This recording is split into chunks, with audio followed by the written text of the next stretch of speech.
For most of us, falling in love is this amazing but scary experience for some of us, where we have these expectations and these hopes that this person is going to be the one that's perfect for us, our soulmate, our twin flame. But there are pitfalls that we need to be aware of when we're falling in love.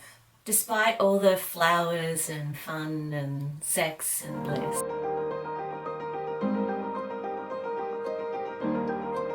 Hi, I'm Rachel. I'm a relationship and life coach with Creative Pathways Coaching. And today we're going to talk about falling in love and some of the pitfalls you can avoid if you know where to look. We are shown how important it is to fall in love through social media, TV, Netflix, our family, our friends. We're told that love is what makes the world go round. But the issue of love needs to be stated for what it is, not what we want it to be. For most of us, we've fallen in love at least once. And if you have, then you may know that being in love is not the be-all or end-all of a relationship, nor is it the necessity for a long-term relationship. To fall in love is to fall in love at the beginning of a relationship. So to have the expectation that that exact feeling is going to stay the same throughout a whole long-term relationship is completely unrealistic. But this is actually what we expect. In our society, this is what we expect. The reality here is that falling in love is a transient feeling that is sort of based on the information that we have at the time. So the information we have about the person at the time. Falling in love, if nurtured correctly, can actually lead to a much deeper form of love, a more long-term love, with the necessary underlining support, kindness, and without a doubt respect for the other person. It's this type of love that keeps people together, keeps a couple together, not the in-loveness at the beginning of the relationship. So now here are some tips to watch for yourself when you're falling in love.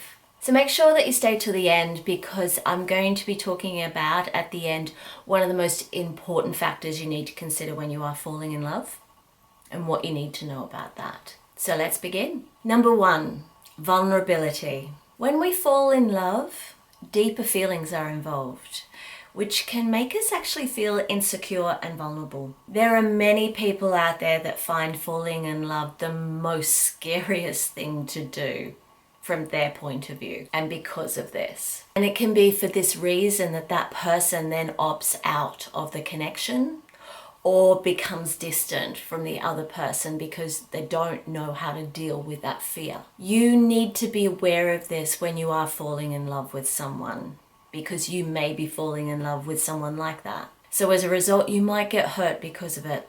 And as human beings, we tend to take what other people do personally, rather than actually just seeing it's an issue with that other person. So to help deal with this, talking about how it's going in the relationship can actually help for both of you. So actually talking together. So rather than have the expectation of falling in love to be an amazing thing, talk about what it's like for each of you. And this way it gives each of you the space to actually express your fears. Number 2, the sex haze. Now, I've mentioned the sex haze before in one of my other videos, so check that one out for a more in-depth sort of what the sex haze actually is if you're not sure. But basically it's about having sex with someone before you've really gotten to know them, which a large proportion of us do. So you're seeing them from the lens of the great sex you're having with them, or the rose-colored glasses, rather than who they actually are. Then of course you're more likely to fall in love with them because of this lens, also because of the lust as well. So you're not actually falling in love with the person they actually are, you're actually falling in love with the person you think that they are, or parts of who they are. It can be very one or two dimensional, if you know what I mean. So to avoid this, and I don't mean to sound like a prude, but really to avoid this, don't have sex with them too soon. You want to actually get to know them just a little bit before you do this. That's because you want to know who that person is that you're falling in love with before you make commitments later down the track that you're going to find hard to get out of, because you've realized that the person you're in love with is not the person that they actually are. Number 3, in love with love. Some people just love the feeling of being in love, that it's actually not important to them who they're actually falling in love with. These people tend to go from one relationship to another very quickly because the need to be in love is just so important to them. This can cause problems down the track because they've actually given their heart to someone that they may not actually be very compatible with, or may not be very trustworthy, or they fall out of love and then move on to another relationship. It will come across like they are unlucky in love. So that will be the perception a lot of people will think about people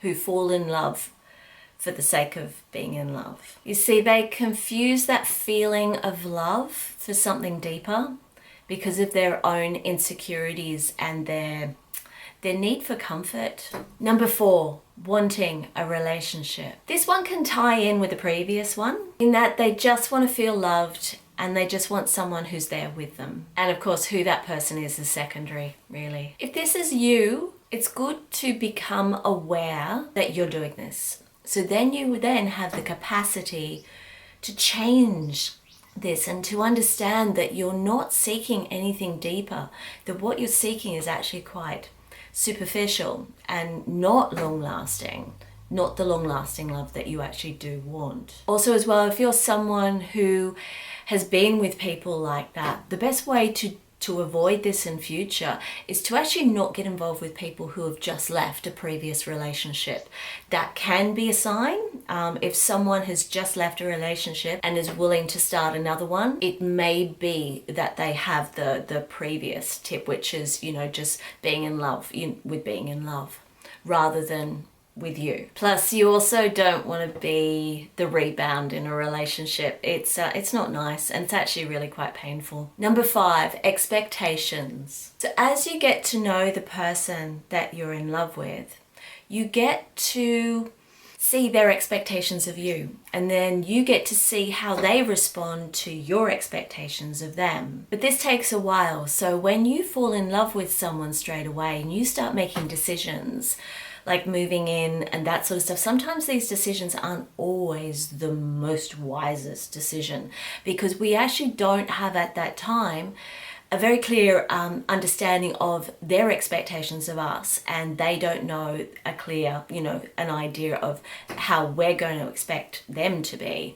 So that then comes down further down the track. And then for some reason, to be able to offset this, some people will actually fit themselves into another person's world, into another person's life, wanting to meet the other person's needs, but they're not actually meeting their own. This can later lead to resentment, and for both people, or particularly even just one, feeling trapped in a relationship that's clearly not working for them because they're not getting their needs met. So to avoid this, don't make any life-altering decisions when you first fall in love, and really start to get very clear what you expect from them as a partner and what they expect from you. If you can start to get that very clearly, then you can start to see whether there is a future and there is a level of compatibility within the relationship between you. And lastly, number 6, falling in love with what you want them to be, not who they actually are. Yeah, this one's a big one, and it's a very, very common one. It can do some serious damage long term. This means you're falling in love with their potential, or what you see as their potential, not actually who they are or who they choose to be. This sets up the relationship where one person is waiting for the other person to change into a better person for them. Check out my other video for a more in-depth analysis of this. This is about an incompatibility that can actually go on. Also, this can be worse for some people in that they can actually see their partner in the way they want them to be, not who they are. So completely ignoring stuff within the partner that they don't like, they just ignore it and pretend it doesn't exist. This can lead to an abusive relationship because they only want to see what they want to see, completely ignoring some of the more not so nice qualities of their partner. They then don't become aware of the signs, the red flags, or the signs that something is toxic and they actually need to move on. To avoid this, try and really see the person for who they are as much as you can. And this means observing for red flags, for any toxic behaviors that you see might be a problem further down the track. This means being realistic about who they are. They're human, just like you. They're not your Prince Charming or your damsel in distress. They are a flawed human being, and so are you. I guess really with all this, it's about, the main premise here is about taking your time when you're falling in love with someone. Don't make life-altering decisions. Clearly try and look at them for who they are. Try not to have sex too early, but take your time. Don't rush into something. As much as those feelings feel really great, to not rush into it too quickly. Appreciate those amazing and, blissful feelings that you have. Appreciate them at the time. Be in the present moment and just appreciate them. But don't make any decisions. There can definitely be the potential for a long-term relationship, but maybe it also may only and will ever only be a short-term relationship. Enjoy it now and don't attach too much meaning to the future of that relationship. And if it's meant to be, it's meant to be. So if you like this video, please give it a thumbs up and subscribe below to see future videos. I post one every Tuesday night or Wednesday morning, depending on what time zone you're in. And if you have any comments of what I've just spoken about or any suggestions for future videos, please pop them down in the comment section below. And remember, you can book a coaching package with me on my website.